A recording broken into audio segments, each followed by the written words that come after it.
Prayer start करेंगे।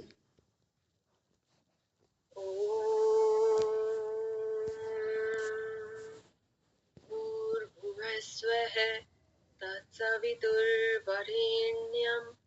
भर्गो देवस्य धीमहि धियो यो नः प्रचोदयात्।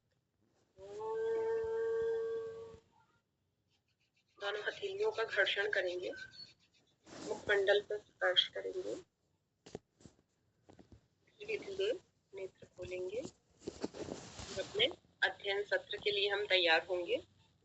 आज हम प्राणायाम का अध्ययन करेंगे, जो 3 प्रमुख ग्रंथ है हठ प्रदीपिका, घेरण संहिता और हठ रत्नावली के अनुसार। तो सबसे पहले हम, क्योंकि कल हमने घेरण संहिता बहुत विस्तार से पढ़ी है, उसके हम पहले लेने वाले हैं प्राणायाम के बारे में।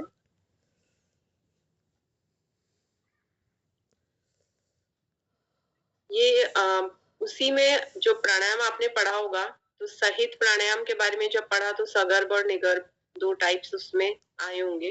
तो एक बार पहले हम इन्हें थोड़ा सा देख लेते हैं ताकि उस टेबल को हम अच्छी तरह से ग्रैस्प कर सकें। तो घेरण संहिता में अगर प्राणायाम देखें 8 है और सबसे पहले देखें तो उसके 2 प्रकार है। और जो नाड़ी शुद्धि भी बताई हुई है वो पता ही है, हमने 5वें अध्याय के 36वें श्लोक में देखा। और उसमें 2 तरह से है, समनु और निर्मनु। तो समनु क्या है? मंत्र के साथ जप की जाए वो समनु, और बीज मंत्र के प्रयोग से नाड़ियों की सूक्ष्म एवं गहन शुद्धि होती है।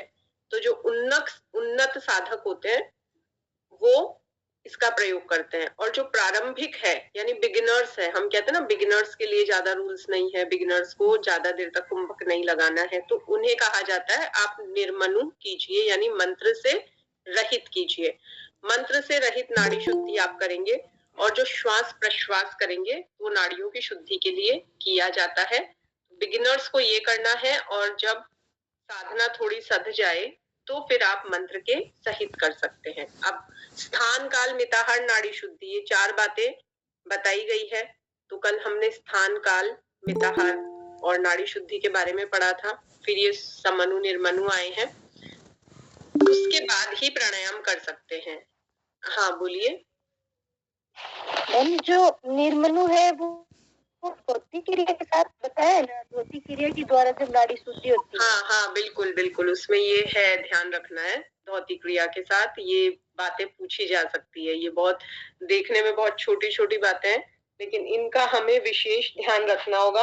अंजू जी, और भी कोई विशेष बात हो तो बता दीजिए साथ में, ताकि सबको पता लगे और तैयार भी हो जाए। यस मैम, यही था कि जो समनु वो बीज मंत्र के साथ धोती क्रिया के द्वारा जब नाड़ी शुद्धि तो बिल्कुल।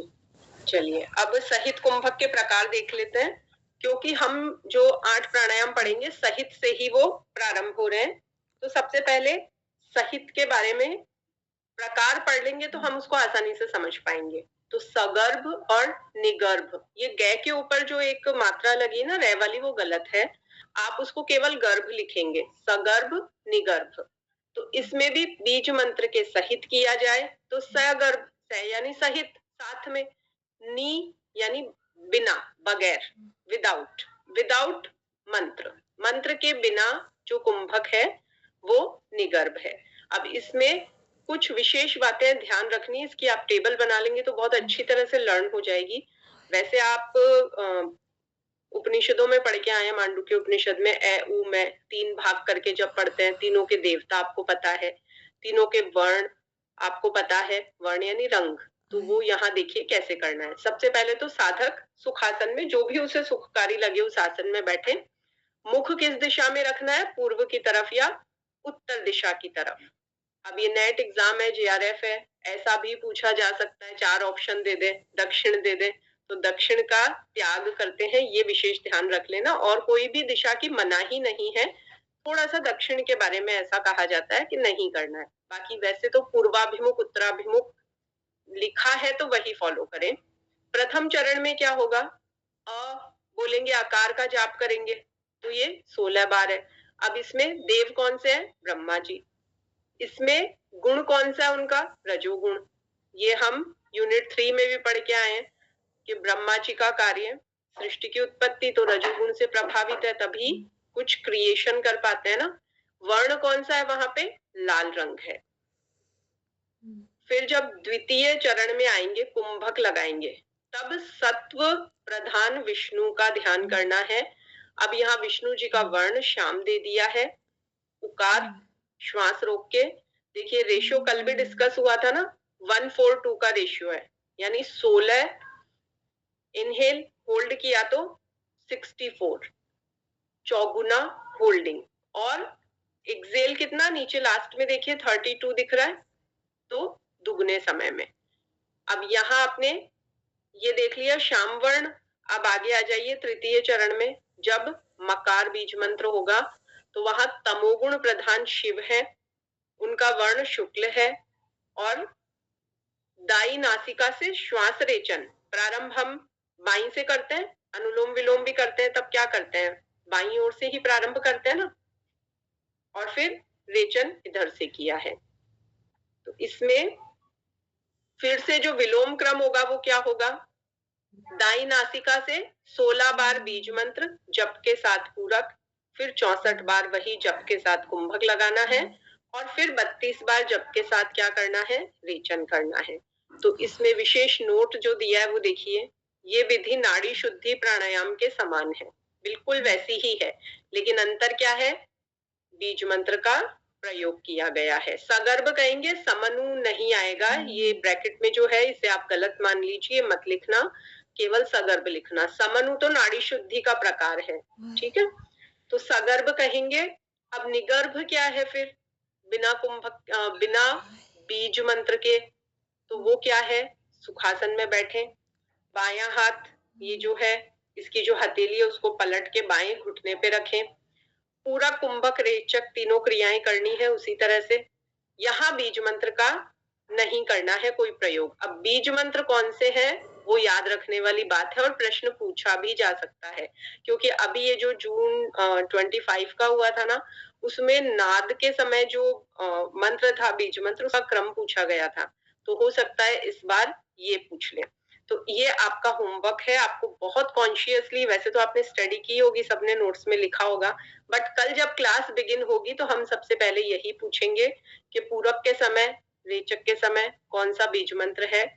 थोड़ा सा हिंट मैं दे दूं, मूलाधार और स्वादिष्टान का नहीं, आप पहले मणिपुर और हृदय वाला जो है वहां कौन से मंत्र है याद होगा सभी को, रम और यम वो है। तो किस समय क्या करना है ये कॉन्शियसली कल सब करेंगे, और फोटो क्लिक करके मैम को भी भेजेंगे, और कल जब क्लास बिगिन होगी तो हम वही पूछेंगे पहला सवाल।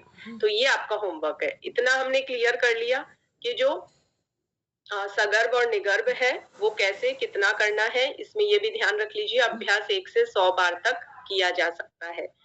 ये बात हम कितनी ही बार पढ़ चुके हैं, 3 कोटियां बन जाती है फिर साधना की, उत्तम, मध्यम और निम्न।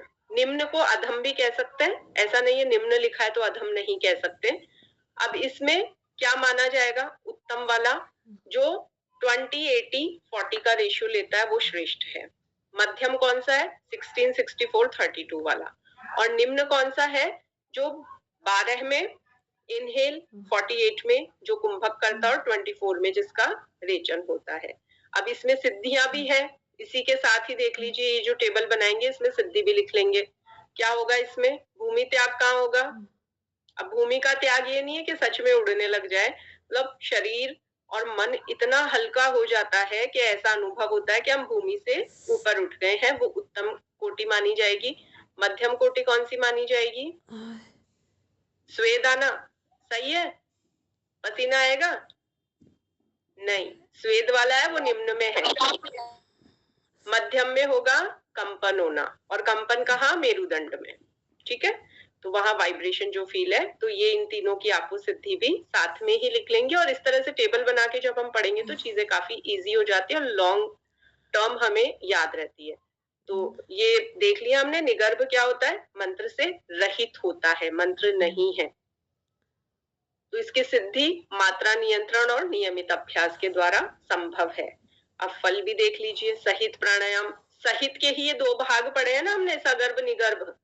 भाई अभी घेरंड संहिता के अनुसार हम 8 प्रकार के प्राणायाम पढ़ने वाले हैं। उसमें सबसे पहले जो सहित प्राणायाम है, हमने उसकी विधि पढ़ी। उसके 2 प्रकार है, दोनों अलग अलग हैं, किस तरह किए गए वो देखा है। तो अब इसमें आप फल देख लीजिए।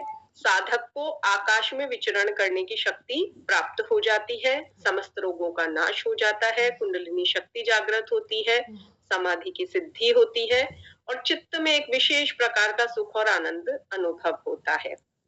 ठीक है, अब मैं पहले आपको एक टेबल दिखा रही हूँ, इसमें सारे प्राणायाम लाइन से, फिर हम यहाँ सूर्य भेदी प्राणायाम पे फिर से आएंगे। ठीक है, अब ये देखिए आप एक टेबल जो आपकी बहुत हेल्प करेगी, बिल्कुल क्लियर हो जाएगी सारी चीजें, क्रिस्टल क्लियर। देखिए सहित है, इसमें सगर्भ निगर्भ दोनों शामिल है और श्लोक संख्या भी दी हुई है, इसको आप टैली कर लेना। बाकी इसके जो लाभ है वो देखिए।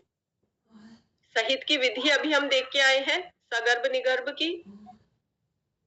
अब इससे रोगनाश, कुंडलिनी जागरण, प्राण शक्ति की वृद्धि, समाधि की सिद्धि और चित्त में विशेष आनंद होना। अब सूर्य भेदन पे आएंगे। कल भी मैम ने बहुत डिटेल में हमें सूर्य भेदन पढ़ाया था और उसमें यही था कि राइट नॉस्ट्रल से इनहेल है, होल्ड, एंड लेफ्ट नॉस्ट्रल से फिर एक्सेल कर देना है। तो उससे क्या होता है, जरा मृत्यु का नाश होता है, जरा यानी बुढ़ापा, कुंडलिनी जागरण होता है, देहाग्नि प्रदीप्त होती है, जठराग्नि भी कहते हैं, रोगों का विनाश होता है। तो ये सूर्य भेदन हुआ। आगे उज्जाई है, फिर शीतली है, फिर भस्रिका है, भ्रामरी, मूर्छा और केवली। ये 8 कुंभक है कुल। तो इसमें हम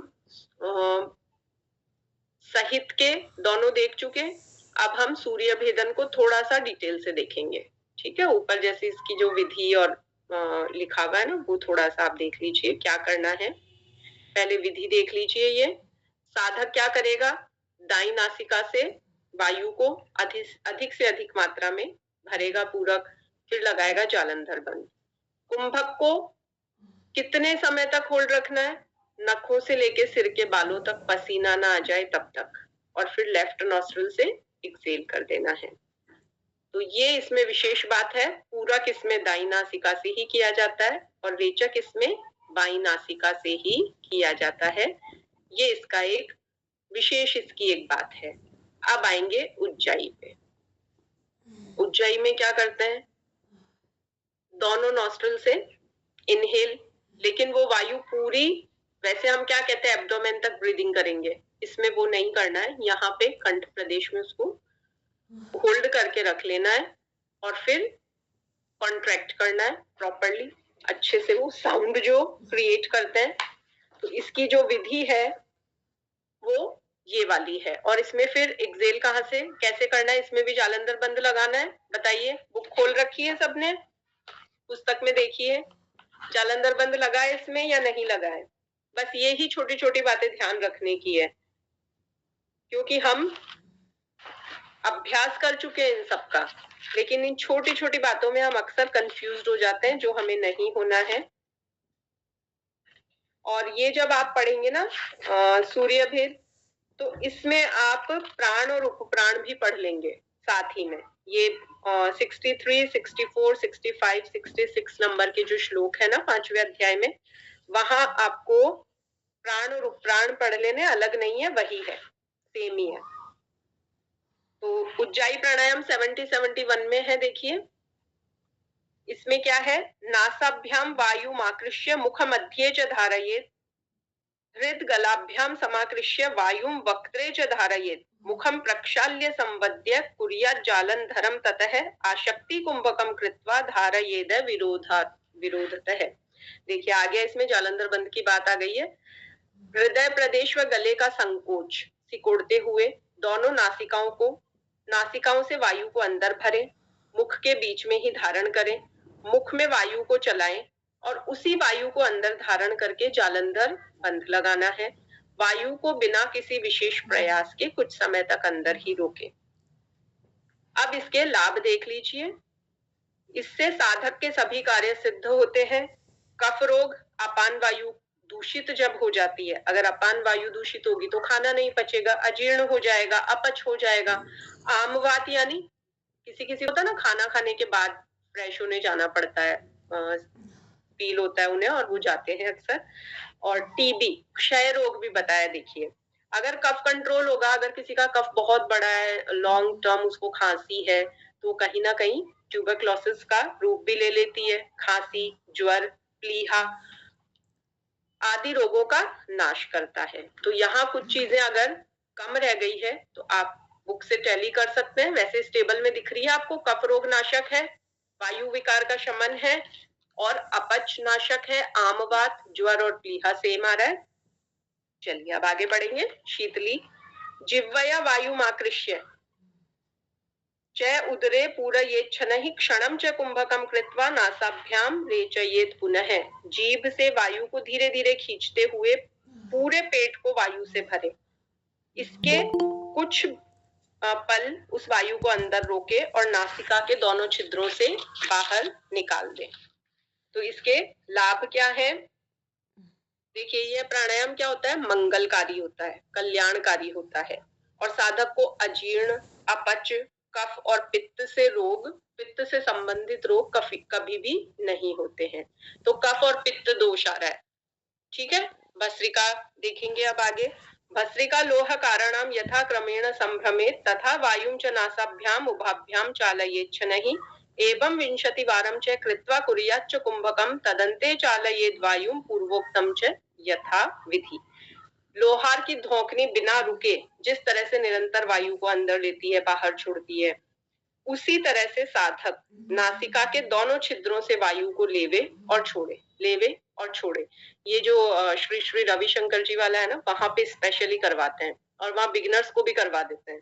वहां ये नहीं देखते हैं कि बिगनर है, वहां आप जाइए, इनका कोई भी कैंप अटेंड कीजिए, डे 1 से वो ये स्टार्ट करते हैं। तो इस विधि को लगातार 20 बार, ये ध्यान रखना है सबको, 20 बार। जैसे जून 25 में आ गया था ना अग्निसार का कि कितनी बार पेट को सटाना है, तो वही ऐसा क्वेश्चन यहाँ आ सकता है कि कितनी बार करना है, कितनी बार फिर वायु को रोक के कुंभक लगाना है। तो 20 बार करना है, फिर वायु को अंदर ही रोकना है, होल्ड करना है, उसके बाद कुंभक करना है और फिर वापस पहले वाली विधि से वही इनहेल एक्सेल स्टार्ट कर देना है। अब ये काफी स्ट्रॉन्ग प्राणायाम माना जाता है ना, तो इसको, और इसका देख लीजिए टाइम भी बता रखा है, 78 श्लोक नंबर है, सभी देखेंगे उसे। 3 बार अभ्यास करना बताया है, ठीक है। तो ये भी कहा है कि सभी रोग और क्लेश दूर होते हैं, दिन प्रतिदिन आरोग्यता मिलती है। अब घेरण संहिता में बात नहीं लिखी, लेकिन आप जब अभी हट प्रदीपिका का देखेंगे ना, तो उसमें त्रिदोष का शमन बता रखा है। तो वो कैटेगरी हमको सबको अलग कर लेनी है। त्रिदोषों का शमन कहाँ आ रहा है, भले ही वो षटकर्म में आ रहा हो, मुद्रा बंध के अनुसार या प्राणायाम के अनुसार, तो ये भी पूछा जा सकता है ना इस तरह से। अब भ्रामरी प्राणायाम है। कल हमने प्रहर शब्द पढ़ा था, कहीं आया था ना प्रहर शब्द, उसमें आधा प्रहर आया था। आधा प्रहर 1.5 घंटा होता है। अब इसमें है कि जब भ्रामरी प्राणायाम किया जाता है ना, तो आधी रात के बाद रात्रि के तीसरे प्रहर में, तो क्या मानेंगे आप, 3 घंटे। और हमारी जो सर्केडियन क्लॉक है वो कितनी है, 9 to 3 है। तो आप मान लीजिए 9 बजे अगर एक योगी सो रहा है, तो उसके उठने का समय जनरली कहते हैं योगी लोग 2:30 बजे उठ जाते हैं। आधे घंटे में वो अपना बेसिक काम करके 3 बजे उनको साधना के लिए बैठना होता है। तो आप इसमें 3 से 4 के बीच का टाइम अज्यूम करके चलेंगे, ठीक है। अर्धरात्रे गते योगी जंतुनाम शब्द वर्जिते कर्णोपिधाय हस्ताभ्याम कुर्यात् पूरक कुंभकम। तो इसमें ये माना है कि आधी रात के बाद अर्थात रात्रि के तीसरे प्रहर में जब जीव जंतुओं की आवाज आना पूरी तरह से बंद हो जाए, तो दोनों हाथों से कानों को बंद करेंगे, श्वास अंदर भरेंगे, कुंभक करेंगे। तो श्रेणुयाद दक्षिणे करने, आपको याद है हमने यूनिट 3 में जब देखा नहीं, इसी यूनिट में देखा था। कौन सा ग्रंथ देखा? वैष्णवी मुद्रा में दाहिने कान से नाद को सुनना है। नाद योग में यूनिट 3 में पढ़ा था, ठीक है, नाद बिंदु उपनिषद में। तो यहाँ पे भी देखिए राइट ईयर मतलब दक्षिण दाहिने कान से शुभ नाद को सुनना है। तो उस समय योगी जब तीसरे प्रहर में कानों पे दोनों पे हाथ रखेगा तो अपने दाएं कान से उसे शुभ ध्वनि सुननी है। वो नाद कौन सा है? सबसे पहले झिंगुरों की ध्वनि आएगी, फिर वंशी की ध्वनि सुनाई देगी। फिर ये सीक्वेंस लर्न कर लेनी है, क्योंकि अभी एनटीए बहुत ज्यादा सीक्वेंस वाले क्वेश्चंस पूछ रहा है, whether it is diet, whether it is अभी जून 25 में मुद्रा के बारे में आ गया था, मुद्राओं की सीक्वेंस पूछ ली थी। तो ये हमें याद रखनी है। मेघ, झरझर, भ्रमरी, घंटा, कास्यम। ततः परम तुरी भेदी भेरी मृदंगा दी निनादा नेक दुंदुभी। मेघ बादलों के बरसने की ध्वनि, भंवरे की ध्वनि, कांसे के घंटे की ध्वनि, तुरही, भेदी, मृदंग, फिर उसके बाद ताशे और नगाड़े। तो ये तो श्लोक ही लर्न करने पड़ेंगे, या फिर हिंदी में एक सीक्वेंस आप लिखेंगे और उसको प्रॉपरली लर्न कर लेंगे। तो इस तरह से अगर आप टेबल बना रहे हैं तो उसके बीच में आप ये जो विधि डालते हैं, श्लोक नंबर चाहे मत डालिए, हालांकि श्लोक नंबर भी पूछ लिया था अभी, आई थिंक ये जून 25 में ही पूछा था कि प्राणायाम कौन से, हट प्रदीपिका का पूछा था, प्राणायाम कौन से उस पे है नंबर पे, श्लोक नंबर पूछ लिया था। तो श्लोक नंबर भले ही ना करें, बट आपको ये सीक्वेंस जरूर याद कर लेनी है। तो इससे क्या होगा, साधक को प्रतिदिन भ्रामरी का अभ्यास करने से नाद सुनाई देने लगेंगे। अब हमने आहत अनाहत 2 प्रकार के पढ़े थे ना नाद बिंदु उपनिषद में, तो यहाँ अनहत नाद की बात की है। जो अनाहत नाद है वो जब बिना व्यवधान के सुनाई देने लगे साधक को, तो जो उसकी ध्वनि होती है वही हमारा मन है। तो मन कहाँ लीन हुआ? परम पद विष्णु में जाके। तो भ्रामरी की सिद्धि मिल जाती है साधक को। तो फिर उसे अगर ये सिद्धि हो गई तो वास्तविक सिद्धि प्राप्त हो जाएगी। ये बहुत इंपॉर्टेंट श्लोक है, 84 टिक कर लेंगे सभी इसे, 5वें अध्याय का 84।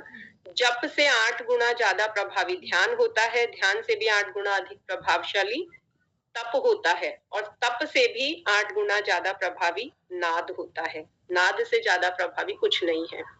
जैसे श्रीमद् भगवत गीता में कितनी बार आ चुका है ना, एनटीए का फेवरेट क्वेश्चन है, तपस्विभ्योधिको योगी ज्ञानीभ्योऽपि मतोधिक है। वैसे यहाँ पूछ सकते हैं कि किससे कौन कितना गुना ज्यादा प्रभावी है। क्या पता है 8 गुना की जगह 16 गुना कर दे हमें कंफ्यूज करने के लिए, तो वो भी मिल सकता है। ये सीक्वेंस इधर उधर करके बोल सकते हैं कि जप के बाद क्या आएगा? ध्यान आएगा। फिर जप से 8 गुना ज्यादा प्रभावी ध्यान है, फिर ध्यान से ज्यादा प्रभावी तप है। तो इस सीक्वेंस को वो करके ये भी पूछ सकते हैं, इसकी सीक्वेंस बताइए। तो ये कैसे भी आ सकता है, ये काफी इंपॉर्टेंट है, इसे आप अच्छे से कर लें। तो आप इस टेबल में भी देखें अगर, तो भ्रामरी का इसमें चित्त की एकाग्रता और समाधि की सिद्धि, ये लाभ दिए हुए हैं। तो आपके शॉर्टेस्ट नोट्स हैं और ये मैच भी कर रहे हैं बुक से, तो आप इस टेबल को फॉलो कर सकते हैं। मूर्छा देखेंगे, मूर्छा प्राणायाम में तीव्र आनंद की प्राप्ति और चित्त का लय भाव हो जाता है। अब इसको याद रखने का सिंपल सा तरीका है, मूर्छा यानी अनकॉन्शियस हो जाना। जनरली यहाँ नहीं है ये मीनिंग, मैं एक जनरल वे में याद रखने की ट्रिक बता रही हूँ। तो जब मूर्छा होती है तो चित्त का लय हो जाता है ना, मीन्स कोई हमारी इच्छा ही नहीं है, if we are unconscious, we don't have any desire, हमारा चित्त वहां पे लय हो गया, पसंद नहीं, ना पसंद नहीं, कुछ पता नहीं। मूर्छा में अगर कोई, तो चित्त का लय भाव, इसको याद रखने का एक शॉर्ट ये आप तरीका निकाल सकते हैं। तो मूर्छा प्राणायाम के बारे में 85 में दे रखा है। सभी विषयों को छोड़कर सुखपूर्वक श्वास को रोकते हुए अपने मन को दोनों भौहों के बीच में लगाना, जिसे शांभवी मुद्रा कहते हैं। तो ये मनोमूर्छा प्राणायाम होता है। आत्मा और मन का आपस में योग हो जाता है, वही बात है, चित्त का लय हो गया। अब चित्त जब लय होगा तो आनंद की स्थिति मिलेगी। अब आएंगे सबसे अंतिम है केवली कुंभक। इसमें देखिए वही बता रखिए 21,600, ये संख्या कौन सी है? जपा गायत्री की। ये हम ध्यान वाले चैप्टर में, यूनिट लास्ट वाली यूनिट में, यूनिट 10 में भी पढ़ा है, हर जगह पढ़ते हुए आ रहे हैं। तो इसमें कोई संख्या में अंतर ही नहीं है, सभी को पता ही है। तो मूलाधार में कौन स्थित है? हंस, हम, व, स। तो आपको अगर ये याद रहते हैं तो बहुत अच्छा है, क्योंकि अभी बीज मंत्रों की सीक्वेंस भी पूछी जा रही है, तो ये भी पूछा जा सकता है। ठीक है, तो ये याद रखेंगे।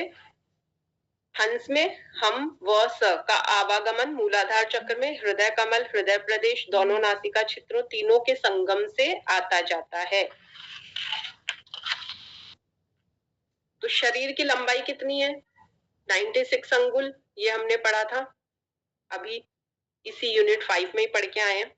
तो ये लंबाई व्यक्ति की स्वयं की उंगलियों की चौड़ाई के अनुसार है, यानी मेरी बॉडी मेरी इन फिंगर्स के अकॉर्डिंग है। अगर मैं किसी और का मेजर करने जाऊंगी तो वो नहीं, ये मेरी ही स्पेसिफिक है, तो सबकी पर्सन्स की अपने अपने उसके अकॉर्डिंग उन्हें करनी है। तो सामान्यतः शरीर से बाहर निकलते हुए वायु की लंबाई या दूरी 12 अंगुल होती है। तो जो वायु श्वास हम बाहर छोड़ते हैं तो 12 अंगुल दूरी मानी गई है, ये ऐसा माना गया है इन ग्रंथों में।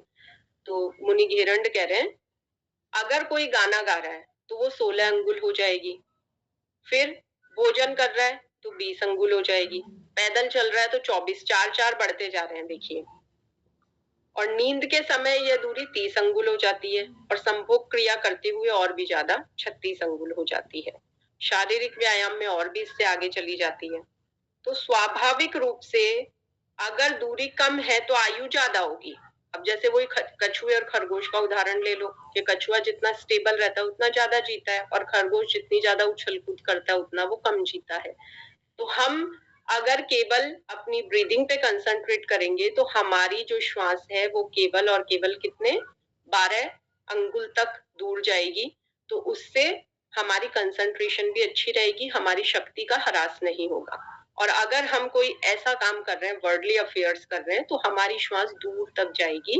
अब इसका एक एक्सपेरिमेंट सिंपल सा बता रखा है कि कॉटन लेंगे आप, उसे अपने ऐसे हाथ पे रखेंगे और जोर से एक्सेल करेंगे। अब आपकी श्वास की जितनी गति है उस अकॉर्डिंग वो कॉटन का टुकड़ा जाएगा। अगर बहुत दूर जा रहा है तो मीन्स आप बहुत तेजी से श्वास लेते हैं, और एक आप अगर स्टेबल ब्रीदिंग करते हैं, फुल यौगिक ब्रीथ करते हैं, तो वो बहुत दूर नहीं जाएगा, स्टेबल रहेगा। तो ये एक टेस्ट भी हम कर सकते हैं। और घेरंड ऋषि के अनुसार ये कहा है कि जब तक हमारे शरीर में प्राण वायु स्थित रहती है तो हमारी मृत्यु नहीं होती। और तो वायु का संबंध किससे है? शरीर से है। वायु जब शरीर में स्थिर है तो ये केवल कुंभक की अवस्था है। तो जब तक मनुष्य जीवित है अजपा जप गायत्री का निर्धारित जप को कर ही रहा है, करते रहना चाहिए। तो इसकी संख्या 21,600 बताई है। तो मनुष्य को पूरे कॉन्शियसनेस के साथ केवल कुंभक का अभ्यास करना चाहिए। ये 93 श्लोक देखिए। अतः एव ही कर्तव्य केवली कुंभको नरई केवली चा जपा संख्या द्विगुणा च मनोन्मनी। तो उससे क्या होगा? केवली कुंभक के अभ्यास से, इस अजपा जप की संख्या से 2 गुना अभ्यास करने से आनंद की अवस्था प्राप्त होती है। अब इसमें देखिए आगे रेशो भी बता दिया है। इसमें साधक को 64 बार अभ्यास करना चाहिए। तो बहुत डिटेल में अभी नहीं जाएंगे, एग्जाम है, हम इतना याद रखेंगे केवली कुंभक है, ये तरीका आपने देख ही लिया। आप इसमें 64 बार एक तो याद रखेंगे, पहले दिन जब अभ्यास किया है साधक ने तो 64 बार इसका अभ्यास 1 मिनट सीमा में कंप्लीट करने से। बाकी देखिए सिंपली वही बातें हैं सारी। क्या बताया है?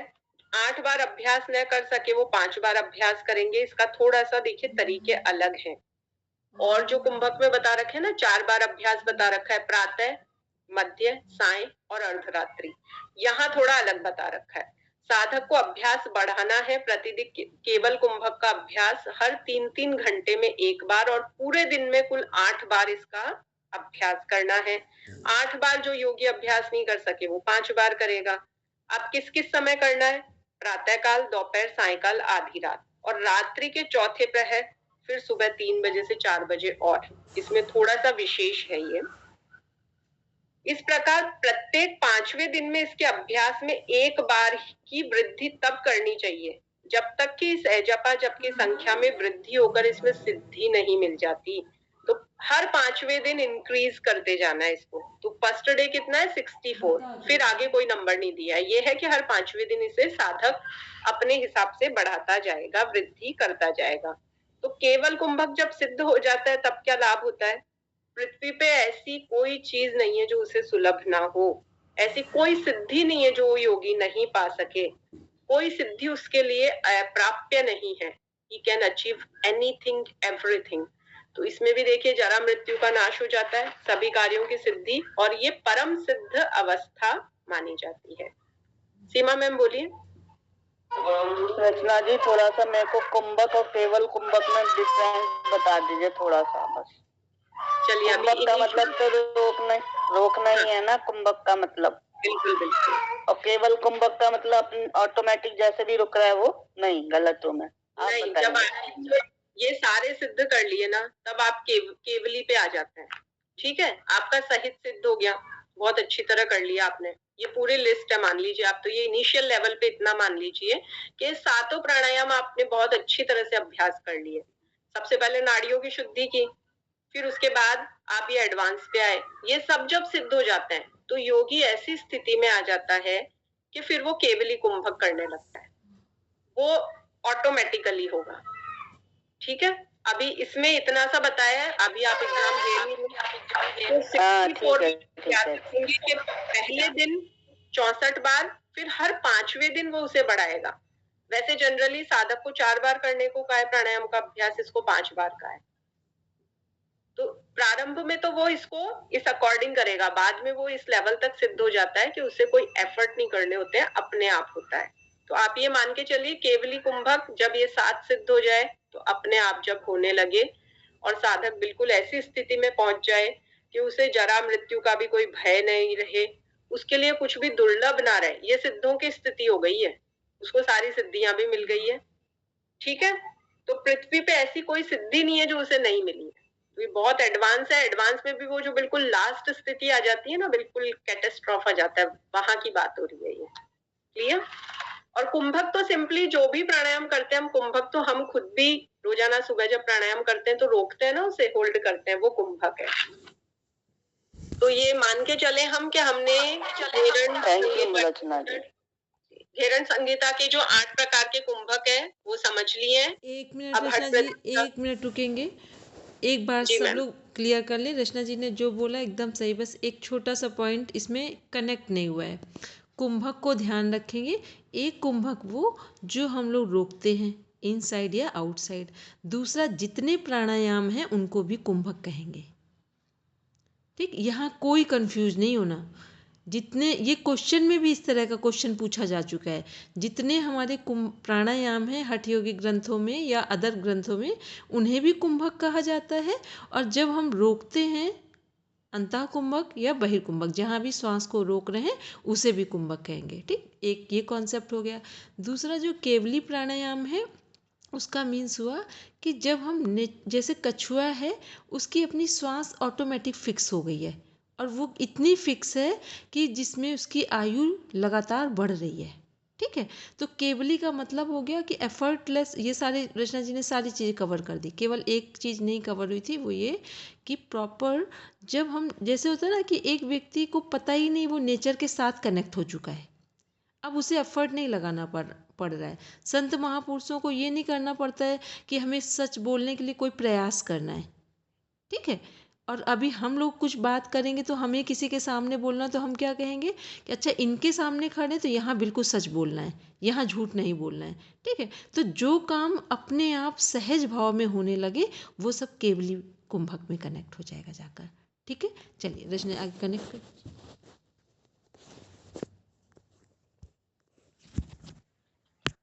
अब हम हठ प्रदीपिका के अनुसार देखेंगे, जो 8 कुंभक ही कहेंगे इन्हें, प्राणायाम भी कहते हैं, कुंभक भी कहा जाता है। हठ प्रदीपिका के अनुसार जो अष्ट प्राणायाम है, सबसे पहले सूर्य भेदन है, उसमें कृमिनाश शब्द नहीं आया था। जो बेनिफिट्स हैं, प्रक्रिया वही रहेगी, इसमें वही करना है, जो सूर्य नाड़ी है उससे लेना है, होल्ड करना है और चंद्र नाड़ी से एक्सेल कर देना है। अब इसमें आप इसके जो लाभ है वो मेनली नोट कर लेंगे। वात दोष का नाश करता है, कृमि का नाश करता है, जठराग्नि से प्रदीप्त होती है अग्नि, जब बढ़ेगी तो जठराग्नि अपने आप प्रदीप्त हो जाएगी, और कफ विकारों को नाश करता है। और इसमें जब हम रत्नावली के अनुसार देखेंगे ना, तो एक इसमें और ऐड हो रहा है, आलस्य नाशक है, आलस नष्ट हो जाता है, आलस नहीं आता है। वैसे हठ रत्नावली का भी नीचे एक अलग से टेबल बनी हुई है, वो हम डिस्कस कर लेंगे। उज्जाई में वही विधि रहेगी लगभग, विधि बिल्कुल भी अलग नहीं है। मुख बंद करना है, दोनों नाड़ी से मतलब दोनों नॉस्ट्रिल से आपको इनहेल करना है। कंठ से हृदय तक स्पर्श का अनुभव करना है, वही आप इसमें कुंभक होल्ड करेंगे और फिर आप इसमें इड़ा से रेचन कर देंगे। ठीक है, और ये इसमें विशेष बात, इसको बैठे हुए, खड़े, चलते फिरते अभ्यास इसका किया जा सकता है। ये उज्जाई की एक विशेष बात है। उज्जाई का क्या लाभ है? कंठ से कफ आदि दोष दूर होते हैं, वही जठराग्नि प्रदीप्त होना, जलोदर और अधातुगत दोष का विनाश होता है और नाड़ियों का शोधन होता है। इसको अगर ऐसे की पॉइंट्स में लर्न करें तो नाड़ी शोधन, धातु रोग नाशक, जलोदर में लाभकारी, कफ विकार का शमन, बस इतना सा लर्न करना है। शीतकारी, इसको शीतकारी भी देखने को मिल सकता है। ये जो शय शरबत वाला है, इसकी जगह आपको अगर सह सड़क वाला मिले तो वो सही है। आप ये नहीं मानेंगे, वो गलत है। यहाँ पे प्रिंटिंग की मिस्टेक हो सकती है। शीतकारी भी ग्रंथों में लिखा हुआ है, आधा तय भी आता है, पूरा नहीं आके शीतकारी। इसमें है कामदेव के समान, इसमें दांतों को इस तरह से भींच के और मुंह से ही इनहेल किया जाता है। ठीक है, और फिर इसमें वही लेफ्ट नॉस्ट्रिल से छोड़ देना होता है। या इसको एक बार कंफर्म कर लें, किसी के पास हट प्रदीपिका खुली हुई है तो आप बता दीजिए कंफर्म, या ये होमवर्क में रखें, हम देख के आए इसको। ठीक है, शीतकारी का एक बार सब देखेंगे। लाभ तो बिल्कुल यही है, लाभ तो बिल्कुल लर्न कर लेने हैं, क्योंकि ये कामदेव के समान जहां जहां भी चीजें आ रही है ना, उनकी एक लिस्ट अलग से बनानी है सबको। तो दूसरा कामदेव हो जाता है, आपको इसमें दूसरा कामदेव शब्द भी मिल सकता है। कामदेव के समान आकर्षण शक्ति आ जाती है, ये मतलब है। सृष्टि और संहार में समर्थ हो जाता है वो योगी। भूख, प्यास, निद्रा, सुस्ती का नाश हो जाता है, शरीर पे उसका नियंत्रण हो जाता है और उपद्रवों से रक्षा हो जाती है। ठीक है, बिल्कुल यही पॉइंट्स है बुक में भी, यहाँ आपको की नोट्स में मिल रहे हैं, टेबल फॉर्म में आप लिख सकते हैं। श्लोक संख्या भी बिल्कुल एग्जैक्टली यही है, ये भी आप सीक्वेंस ध्यान रख सकते हैं किस तरह से पूछा गया है। फिर शीतली में आएंगे। शीतली में वही कि टंग को जो रोल करके चम्मच की तरह बना के और जब लिया जाता है तो वात पित्त का नियंत्रक है ये, वात और पित्त दोनों के लिए विषनाशक है, भूख प्यास का शमन करता और शरीर को शीतलता देता है। भस्त्रिका का पढ़ेंगे ना तो ये विशेष रूप से त्रिदोष नाशक शब्द को ध्यान रखना है। त्रिदोष नाशक पे प्रश्न कैसे भी पूछा जा सकता है कि कौन कौन से प्राणायाम है, तो वो कैटेगरी त्रिदोष नाश वाली तो सबको अलग से बना लेनी है। जैसे ही हम ये किरण संगीता तो आज कंप्लीट कर चुके, हट प्रदीपिका हमने आज प्रारंभ की है, पैरेलली हम कर भी रहे स्टडी, तो एक अलग से त्रिदोष नाशक में बनाएंगे। उसमें कौन से ऐसे मुद्रा बंध है, प्राणायाम है, षटकर्म है जो त्रिदोष नाशक है, तो इस शब्द को विशेष ध्यान रखेंगे। बाकी वही जठराग्नि प्रदीप्त करता है, कुंडलिनी जागरण में ये प्रभावी है, और तीन जो ग्रंथि है हमारी, ब्रह्म, विष्णु और रुद्र ग्रंथि, इन तीनों का ये भेदन करता है। भस्त्रिका उसमें सहायक है। भ्रामरी देखेंगे, इसका सिंपल सा बहुत एक ऐसा लाभ है जो हम उसमें भी पढ़ के आए, चित्त में आनंद लीला की उत्पत्ति। लीला भाव हटा दे तो इतना सा भी लर्न कर ले, चित्त में आनंद लीला की उत्पत्ति और मानसिक शांति। मूर्छा में चित्त का स्थैर्य, स्थिर हो जाता है चित्त, और मन का लय हो जाता है, अंतर्मुखता हो जाती है। प्लाविनी का है कि शरीर इतना हल्का हो जाता है कि जल में कमल की भांति तैरने की उसमें क्षमता आ जाती है। तो लाघव शब्द हम पढ़ चुके हैं ना, हिरण संगीता में लाघवम, प्राणायाम का लाभ है लाघव, हल्कापन, शरीर और मन दोनों हल्के होना, तो प्लाविनी से वो प्राप्त होता है। चलिए अब साथ के साथ हम रत्नावली वाले देख लेते हैं, कौन सा प्राणायाम एक अलग है, क्योंकि उसमें 9 है ना, तो ये इस तरह से आप भुजंग क्या है? भुजंगीकरण है। देखिए ये मिल गया, ये रहा। देखिए हठ रत्नावली के अनुसार नवकुंभक दिखेंगे। सबसे पहले भस्त्रिका, वही त्रिदोष नाशक, जठराग्नि प्रदीप, बहुत कुछ अलग नहीं है, आपको सेम मिलेंगे। ठीक है, भस्त्रिका, भ्रामरी, सूर्यभेदी, उज्जाई, शीतली, मूर्छा, शीतकारी, केवली, ये भुजंगीकरण अलग है, वो आप देख लीजिए। कुंडलिनी शक्ति जागृत हो जाती है इससे, भुजंगिनी से या भुजंगीकरण से, और सुषुम्ना का प्रवाह और उच्च यौगिक स्थिति प्राप्त हो जाती है। बस इतना सा ये अलग बताया है भुजंगीकरण में। इसमें क्या होता है, कंठ से पूरक और कंठनाल से रेचन करना होता है। तो वैसे भी हमें ध्यान रखना है कि कुछ भी अगर कुछ अलग मिलता है, हमें अलग सा नाम मिलता है, चाहे वो प्राणायाम में हो, चाहे वो जैसे षटकर्म है इन दो में, तो इसमें अष्टकर्म है, और उसमें आसनों के नाम भी कुछ अलग दिख जाए ना, जैसे एक साल आ गया था भैरवासन। अब भैरवासन जनरली हम ना करते हैं ना करवाते हैं, तो कुछ भी ऑड दिखे, अलग दिखे, स्ट्रेंज दिखे तो समझ जाना हठ रत्नावली से लिया हुआ है। हठ रत्नावली की चीजें काफी इजी रहेगी हमें पढ़ने में। चलिए अब हम ले रहे हैं हठ प्रदीपिका के अनुसार जो हमारी मुद्राएं हैं। मैं ये मान के चलूं कि प्राणायाम हम सबके तैयार हैं, आज हमने उनको क्विक रिवीजन ले लिया है और सबके नोट्स रेडी हैं और सब अच्छी तरह से पढ़ रहे हैं, क्योंकि अब तो गिने चुने दिन रह गए। तो हम आगे बढ़े फिर मुद्रा की तरफ। चलिए आपके मौन को मैं स्वीकृति मान लेती हूँ। तो मुद्रा के बारे में पढ़ेंगे। तो ये कौन सा है इसमें तृतीय उपदेश है, 4 उपदेश है ना हठ प्रदीपिका में। तो सबसे पहले कुंडलिनी का परिचय आएगा तृतीय उपदेश में। इसके दूसरे अन्य नाम क्या है, शून्य पदवी, सुषुम्ना, ब्रह्मरंध्र, महापद, शमशान, शांभवी, मध्य मार्ग, ये सब नाम पूछे जा सकते हैं, सिनोनिम्स याद रखने। इसमें छठा श्लोक है, महामुद्रा महाबंधो महावेधश्च खेचरी उड्डीयानम मूलबंध ततो जालंधरा विदय करणी विपरीताख्या वज्रौली शक्ति चालनम। तो अब ये देखिए, जरा मरण का नाश करती है, दिव्य अष्ट ऐश्वर्य देती है मुद्राएं, सिद्धों को प्रिय है और देवताओं के लिए भी दुर्लभ है। तो अब सबसे पहले महामुद्रा की बात आती है। महामुद्रा के लिए ये कहा गया है कि महामुद्रा करने से विधि क्या है, ये भी पूछ ली जाती है, और इसमें आपको पांव का भी ध्यान रखना है। हालांकि होती दोनों तरफ से है, लेकिन बिगिनिंग कहाँ से हो रही है, ये विशेष बात है। इसमें आपको बाएं पैर को मोड़ के रखना है और दाहिना पैर सीधा रखना है, और फिर जब आप ये एक चक्र कर लेंगे तब आपको फिर रिवर्स वाइस वर्सा भी करना है। लेकिन कंफ्यूज करने के लिए आपको दोनों ऑप्शन दे दी जाती है, तो कंफ्यूज होना नहीं है। इसमें बाएं पैर से वो वाला जब आए ना, मोड़ के रखें, और कहा गुदा स्थान के पास, वो वाला देखेंगे। अभ्यास विधि, चलिए तो हम देख रहे थे अभी महामुद्रा। तो महामुद्रा कैसे की जाती है कि आपको अपना लेफ्ट लेग फोल्ड करके और गुदा स्थान के पास रखना है, राइट लेग स्ट्रेट रहेगी।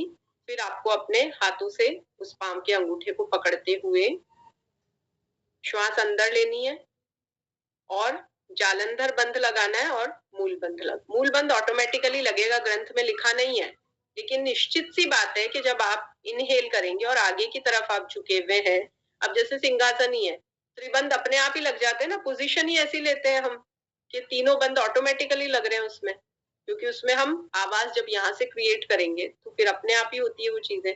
तो कुछ चीजें योग में ऐसी है कि आप ऑटोमेटिकली कर लेते हैं उन्हें। तो वैसे ही जब महामुद्रा की जाती है ना, तो मूल बंद का विधान भले ना लिखा हो, आपका मूल बंद ऑटोमेटिकली वहां लगता है।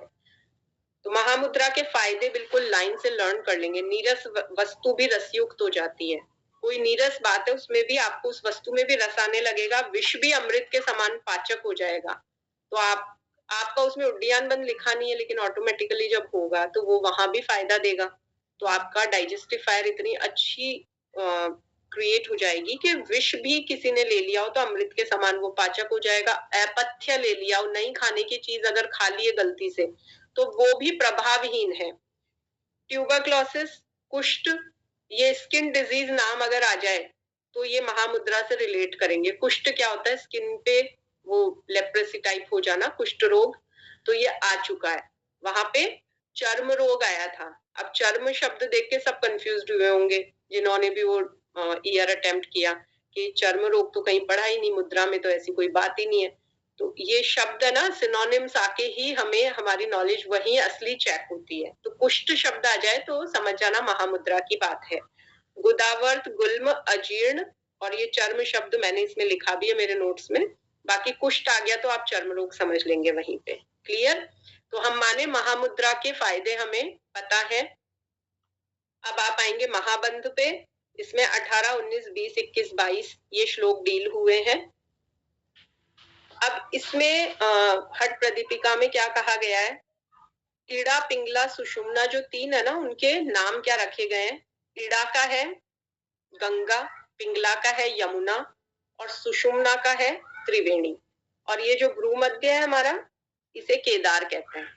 ठीक है, तो जो भी योगी महाबंध करता है वो कालपाश को काट के कहाँ पहुंचता है, केदार मिल जाता है, उसे केदार प्राप्ति हो जाती है। अब कहेंगे केदार प्राप्ति क्या है, तो बहुत सिंपल सी बात है कि जो प्राण है वो ईड़ा और पिंगला को होते हुए सुषुम्ना में प्रविष्ट हो जाता है, और जब प्रवेश होके ऊपर आएगा और भ्रू मध्य तक आ गया तो केदार तक पहुंच गया, तो कालपाश कट गया और केदार की प्राप्ति हो गई। ये है महाबंध का लाभ। ठीक है, अब महावेद देखेंगे। महावेद के लिए सिंपल सा अगर आप घेरण संहिता के अनुसार देखें तो उसमें एक नाप दे रखा है। एक जो कपड़ा लेते हैं सफेद रंग का, बड़ा पतला सा कपड़ा होता है, जैसे हमने उसमें वेष्ट नाम्बर का था योग बीज में, याद है, गुरु द्वारा प्रदत्त वेष्ट नाम्बर को लेवे, तो वो किस सेंस में था, वो नीति के सेंस में था। यहाँ पे जो वस्त्र लिया जाता है ना, उसको नाभि प्रदेश पे बांधा जाता है, तो इतना होना चाहिए नाभि प्रदेश पे बंधे। तो घेरण संहिता का आप जो नाप देखेंगे ना, उसमें एक वितस्ती बताया और 4 अंगुल चौड़ा, तो वो बहुत मुझे छोटा लगा। मैंने जब उसे स्टडी किया तो लॉजिकली मुझे वो कम लगा, लेकिन क्योंकि अब ग्रंथ की बात है और एग्जाम में आता है तो हमें वही फॉलो करना है, तो आप उसका मेजरमेंट याद रखेंगे, तो उसे क्या इस तरह से बांधा जाता है। और इसके फायदे की बात करें, और उसके बाद क्या होता है, आपको नितंबों के बेसिस पे इस तरह से ऊपर नीचे जो करना होता है योगी को, वो महावेद कहलाता है। आप चाहें तो इसका हम डिटेल पढ़ लेते हैं। महावेद अगर किसी को टफ लगे, या क्लियर है सबको महावेद क्या है, पहले पढ़ चुके हैं हम, चलिए देख लेते हैं। महावेद की एक बार विधि देख लेते हैं, तो उससे थोड़ा सा वो मेजरमेंट भी हमारा क्लियर हो जाएगा।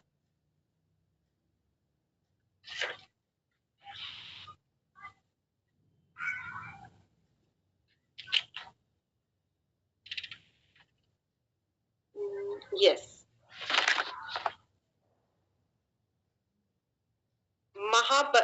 पहले साधक महाबंध मुद्रा की स्थिति में बैठे, फिर वो उड्डीयान बंध लगाएं और फिर कुंभक का अभ्यास करें, ये महावेद कहलाती है।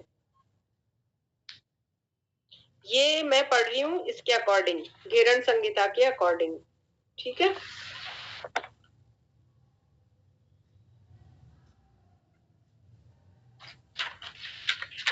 ये महावेद की विधि है ना। महाबंध तो सिंपल सी बात थी, इसमें घेरण संहिता में जो मैंने बताया कि इसमें केवल 2 लगाने हैं, 2 बंध, मूल बंध और जालंधर बंध, इसमें उड्डीयान का प्रयोग नहीं है। ठीक है, और जो महावेद है ना, इसका बहुत महत्व बताया गया। जैसे यहाँ भी लिखा है कि ये तीनों की एक, मान लीजिए आप ट्रियो है, ये त्रयम, इनको करना बहुत जरूरी है साथ में। अभी मैं घेरण संहिता के अनुसार पढ़ रही हूँ। घेरण संहिता में मुद्रा का जो वर्णन है, उसमें आप 21वां श्लोक अगर देखेंगे, रूप यौवन लावण्यम नारीणाम पुरुषम विना मूल बंध महाबंधौ महावेदम विना तथा, जिस प्रकार पुरुष के बिना नारी के रूप, सौंदर्य, यौवन, लावण्य का कोई महत्व नहीं है, उसी प्रकार महावेद मुद्रा के बिना मूलबंध और महाबंध का कोई महत्व नहीं है। तो महावेद के बिना मूलबंध और महाबंध का अभ्यास करना निरर्थक है। तो महावेद कैसे करना है, तो सबसे पहले साधक महाबंध मुद्रा की स्थिति में बैठे, फिर उड्डीयान बंध लगाए, फिर कुंभक करे, और ये विधि क्या कहलाती है, महावेद कहलाती है, जो योगियों को सिद्धि प्रदान करने वाली है। इसमें थोड़ा सा अलग है, और आप जब उसमें पढ़ेंगे ना हट प्रदीपिका में, तो वो थोड़ी सी इसकी विधि अलग है। किसी के पास अभी हट प्रदीपिका है? एक्चुअली मेरा वो टोटली उसमें इंग्लिश का डिस्क्रिप्शन है, हिंदी में नहीं है। हट प्रदीपिका है किसी के पास? हाँ मोनिका मैम, एक बार आप उसमें ना महावेद का पढ़ के सुना देंगे।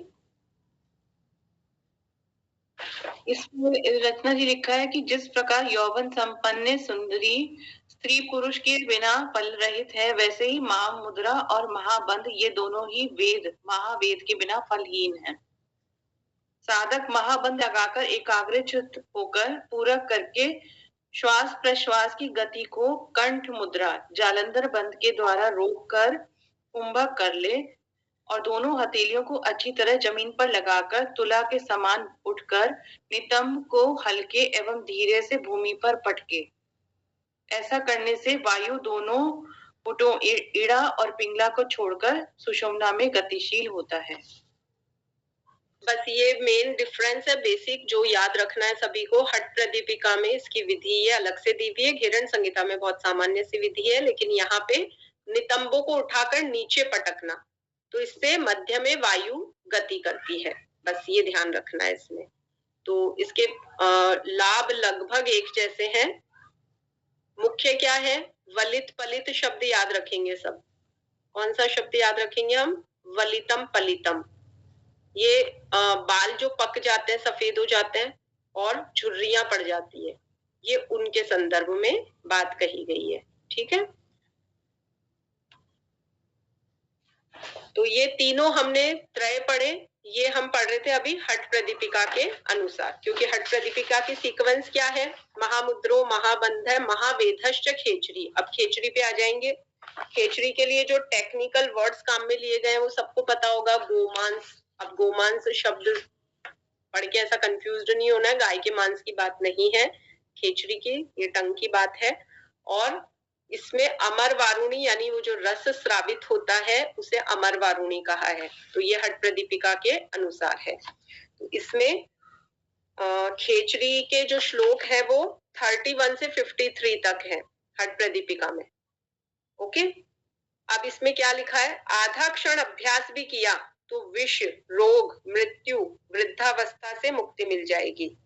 तो शॉर्ट में लर्न करें तो रोग, मरण, निद्रा, क्षुधा। देखो मैंने ऐसे लर्न किए सीक्वेंस से, रोग, मरण, निद्रा, क्षुधा, तृषा और मूर्छा, 4 शब्द याद कर लिए। तृषा प्यास के लिए आता है और अंत में मूर्छा है। तो इन सब पे तक्षक का विष भी क्या होता है? तक्षक नाग बड़ा खतरनाक माना जाता है, उसका विष भी बेअसर हो जाएगा। तो गोमांस जो शब्द आया वो खेचरी के लिए आया, और अमरसुरा जो टेक्निकल वर्ड है, तालू से निकला अमृत रस।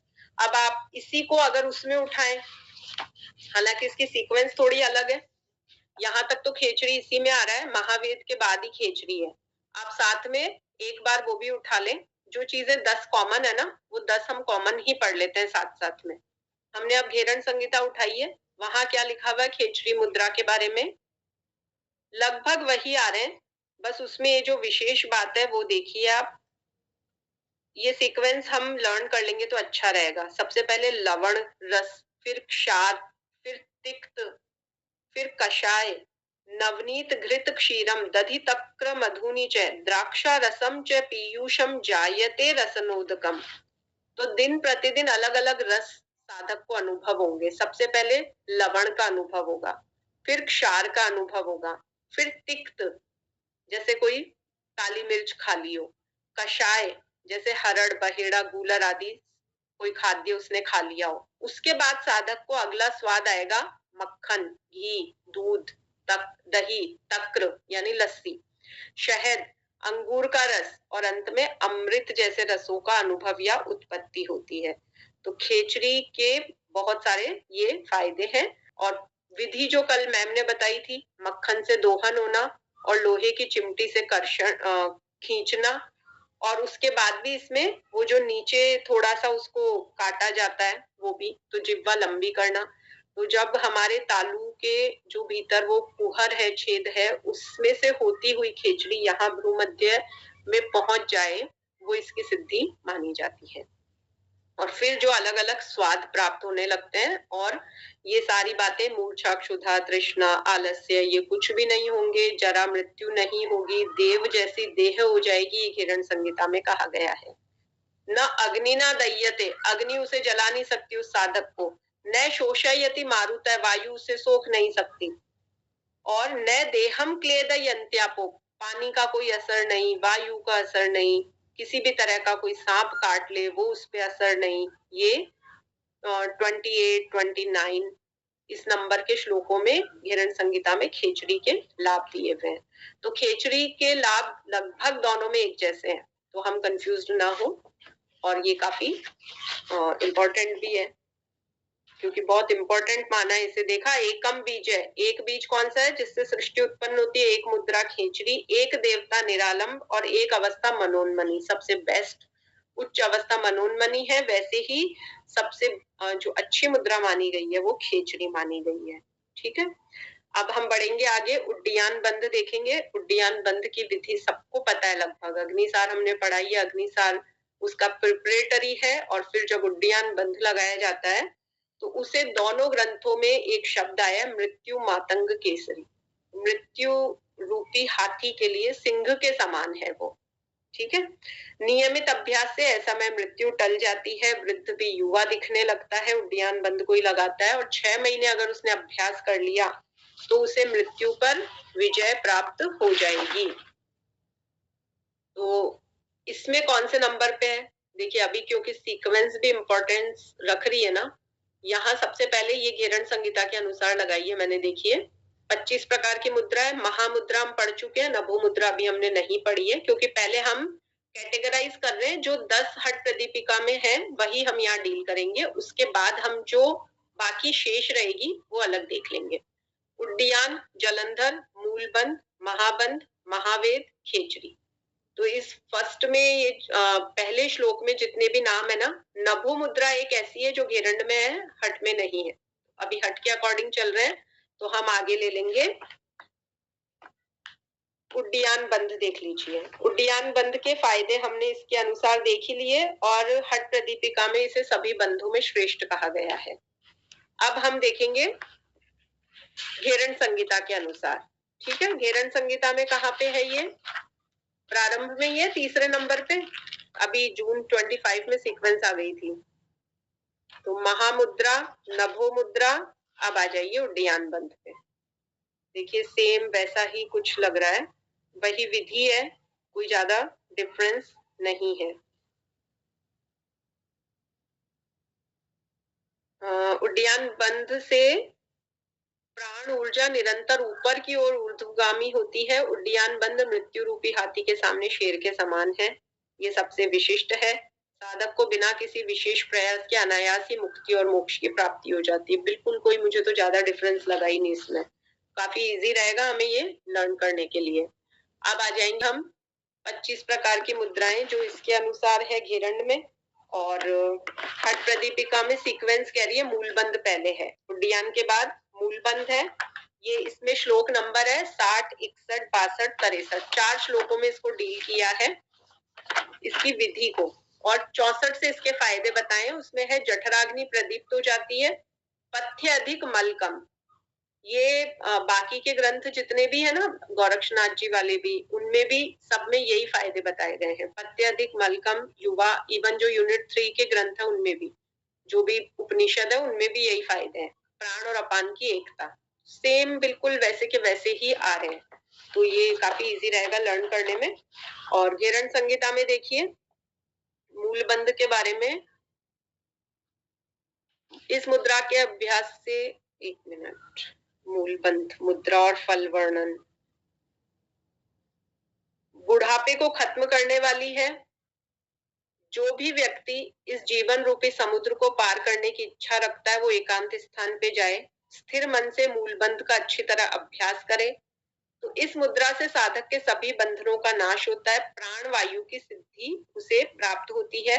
मौन भाव से आलस्य को त्याग कर इसका अभ्यास करना चाहिए। इसमें भी 4 श्लोक में डील हुआ है ये, 14, 15, 16, 17, और इसमें भी लगभग इतने श्लोक में तो विधि है, और 64 में इसके बारे में इसके लाभ बताए गए हैं हट प्रदीपिका में।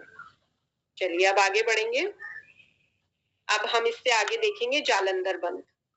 हट प्रदीपिका में जालंधर बंध 69 श्लोक नंबर से 75 तक डील हुआ है। 69, 70, 71, 72, 3, 4 एंड 75 तक, और इसे सभी बंधों में सर्वश्रेष्ठ बताया है। हट प्रदीपिका के अनुसार पवन ब्रह्मरंध्र में प्रविष्ट हो जाती है, ब्रह्मरंध्र में पवन आ जाती है, जरा मृत्यु और रोग का नाश हो जाता है। अब इसमें देख लीजिए साथ ही घेरण संहिता में, घेरण संहिता में ये दिया हुआ है, जलंधर उड्डयन के बाद ही दे रखा है, ठीक है, उड्डयन बंद के जस्ट बाद है और केवल 2 श्लोक में डील कर दिया इसे, 12 और 13 में, और 16 आधार की बात की गई है। कंठ संकोचनम कृत्वा चिबुकम हृदयन्य से, ठीक है, ध्यानात्मक आसन में बैठे कंठ सिकोड़े ठुड्डी को छाती पे लगाएं, 16 आधार को ये नियंत्रित करता है और इसको करने से सभी आधारों में भी अपने आप बंध लग जाता है, तो इससे मृत्यु का नाश होता है। 6 महीने तक अगर निरंतर जलंधर बंध का अभ्यास किया जाए तो साधक को सभी प्रकार की सिद्धियां मिल जाती है, इसमें कोई संदेह नहीं है। सिद्धो नात्र संशय है, क्षण मास अभ्यस्येद्यो, ये भी प्रश्न बन सकता है कितने महीने अभ्यास करने से सिद्धि प्राप्त होती है जालंधर बंध में, तो घेरण संहिता के अनुसार 6 महीने की बात कही गई है। चलिए, ये हमने जो अभी तक देखा है, हम हट प्रदीपिका की सीक्वेंस फॉलो कर रहे हैं, तो हम जालंधर बंध तक पहुंच चुके हैं। अब केवल 3 और बचे हैं, 3 मुद्राएं हैं वो देख लेते हैं। विपरीत करनी देख लेते हैं। विपरीत करनी का मेथड सबको पता है, किसी को कोई डाउट नहीं है, क्योंकि हम जितने भी वाईसीबी के लेवल करके आए ना, सब में हमने इसका अभ्यास बहुत अच्छे से किया है और इससे जठराग्नि प्रदीप्त होती है, मैंने पर्सनली फील किया है, बहुत भूख लगती है। तो विपरीत करनी से जठराग्नि प्रदीप्त और वही वलितम पलितम, 6 माह का अभ्यास करोगे तो सफेद बाल और झुर्रियां, ये 2 शब्द याद वलित पलित रख लीजिए, वलितम पलितम, तो उससे आपको ये सफेद बाल और झुर्रियां शब्द वैसे ही याद रह जाएगा। अब आप इसमें देख लीजिए, इसमें विपरीत करनी, यस यहीं पे ही है, खेचड़ी के बाद ही है विपरीत करनी। अब आप निकालेंगे घेरण संहिता, घेरण संहिता में एक बार विपरीत करनी देख लेंगे।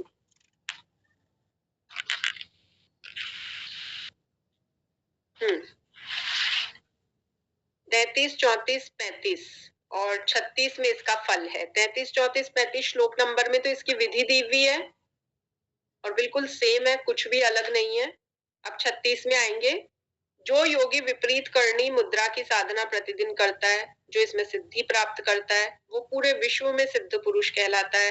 बुढ़ापा और मृत्यु नष्ट हो जाते हैं। प्रलय अर्थात सृष्टि के विनाश के समय भी वो दुख का अनुभव नहीं करता है। बिल्कुल सिंपल वही बात है, कोई भी चेंज नहीं है।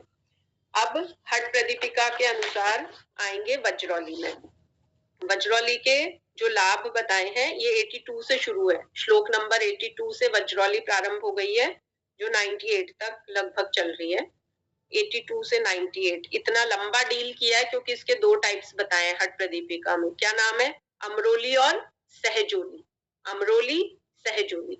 इसमें स्त्री और पुरुष दोनों जो योग साधक हैं उनकी बात कही गई है और इसका जो फायदा है वो दिव्य दृष्टि प्राप्त होती है वज्रौली से। और मुख्य रूप से श्लोक नंबर 98 में कहा है कि जो स्त्री साधिका है वो भूत और भविष्य की ज्ञाता हो जाती है, वो पास्ट एंड फ्यूचर बता सकती है और आकाश में गमन भी कर सकती है जो स्त्री साधिका है। ठीक है, तो ये वज्रौली है और आप इसमें जो वज्रौली पढ़ेंगे वो थोड़ी अलग मिलेगी आपको। आपको घेरण संहिता वाली वज्रौली बिल्कुल अलग मिलने वाली है। इसको हम अभी देखते हैं। एक बार हम शक्ति चालन देख लेते हैं, उससे क्या होगा कि हमारी हट प्रदीपिका की 10 मुद्राएं कंप्लीट हो जाएगी। शक्ति चालन उसमें लास्ट में है। उसके सिनोनिम्स याद रखेंगे, कुटिलांगी, कुंडलिनी, भुजंगिनी, शक्ति, ईश्वरी, कुंडली, अरुंधति, रुद्राणी, शांभवी, ये सारे के सारे नाम शक्ति चालन में कहे गए हैं। सिनोनिम्स किसके हैं? कुंडलिनी शक्ति के। वही बात वापस आ रही है, इड़ा, पिंगला, सुषुम्ना, गंगा, यमुना, और इस बार सुषुम्ना को एक नया नाम मिला है, बालरंडा, ये शब्द आएगा। इसका लाभ है 72,000 नाड़ियों का शोधन हो जाता है। अब हट प्रदीपिका में 122 से 126 तक जो श्लोक है उसमें 10 मुद्राओं के महत्व की बात है। अणिमादि सिद्धियां प्राप्त हो जाती है अगर कोई मुद्राओं का अभ्यास करता है, तो पूरी जो 8 सिद्धियां हैं, अणिमा, महिमा, लघिमा, गरिमा, प्राप्ति, प्राकाम्य, ईशित्व, वशित्व, ये 8 सिद्धियां उसे मिल जाती है और जरा मरण से उसे मुक्ति प्राप्त हो जाती है। तो ये हमने हट प्रदीपिका के अनुसार देखी। अब हम लेंगे घेरण संहिता के अनुसार 2-3 मिनट है हमारे पास। नभो मुद्रा ले लेते हैं। सीक्वेंस से जब चले तो हमने जो प्रारंभिक देखे हैं, ये पहला श्लोक जो स्क्रीन पे आपको दिख रहा है ना, इसमें हमने नभो मुद्रा नहीं देखी थी। देखिए नभ यानी क्या होता है? आकाश। इसमें क्या करना होता है? बाएं पैर की जो एड़ी है उसको गुदा द्वार के मूल भाग पे लगाना है और अब दाएं पैर को सामने की तरफ फैलाना है। और नहीं सॉरी, ये मैं महामुद्रा पढ़ने लग गई थी, मुझे पढ़नी है नभो मुद्रा। महामुद्रा के बाद है नभो मुद्रा। यस, नभो मुद्रा में साधक वायु का सेवन करता है। कैसे करेगा? देखिए, एक जगह स्थिर होगा, अपनी जीभ को ऊपर आकाश की ओर करेगा और वायु का पान करेगा, तो इसे नभो मुद्रा कहते हैं। और इससे क्या होता है? सारे रोग नष्ट हो जाते हैं। बस इतनी सी विधि है नभो मुद्रा की, ठीक है। और एक ही इसका लाभ है, तो इसकी टेबल अलग से सभी लोग बना लेंगे कि मुद्राओं के क्या लाभ है। तो नभो मुद्रा का ये लाभ है। बाकी देखिए श्लोक नंबर 1 में जो महामुद्रा, नभो मुद्रा, उड्डीयानम, जलंधरम, मूलबंधम, महाबंधम, महावेदश्च, खेचरी तक हम पढ़ चुके। विपरीत करनी पढ़ ली हमने। अब आप आएंगे योनि मुद्रा पे। योनि मुद्रा निकालेंगे विपरीत करनी के बाद है। योनि मुद्रा में इसकी पहले विधि देखेंगे, काफी इसको थोड़ा सा लंबा बता रखा है। बाकी आपने फोटो देखी होगी, इमेज देखी होगी ना घेरण संहिता में, कैसे बता रखी है ये सब कवर। जैसे षणमुखी मुद्रा हम लगाते हैं ना भ्रामरी करते समय, वैसे ही है। तो इसमें क्या करना है?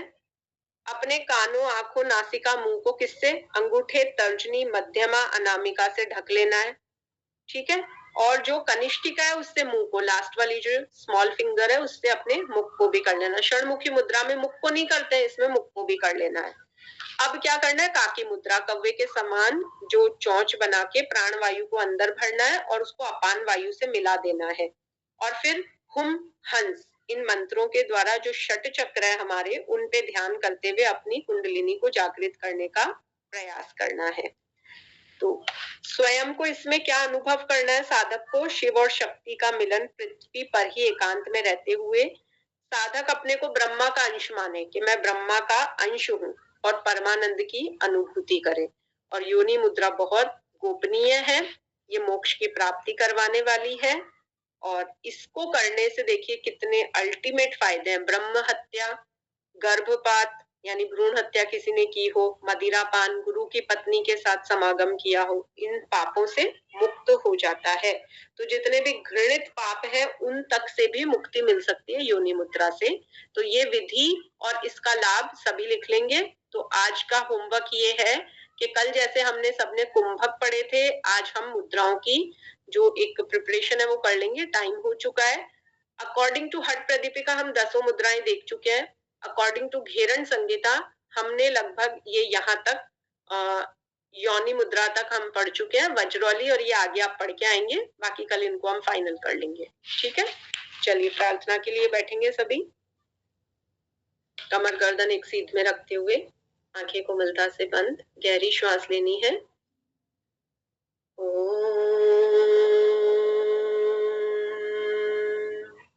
सर्वे भवन्तु सुखिनः, सर्वे सन्तु निरामया, सर्वे भद्राणि पश्यन्तु, मा कश्चित् दुःखभाग् भवेत्। ओम शांतिः शांतिः शांतिः। दोनों हथेलियों का घर्षण करते हुए अपने मुखमंडल पे लगाएंगे।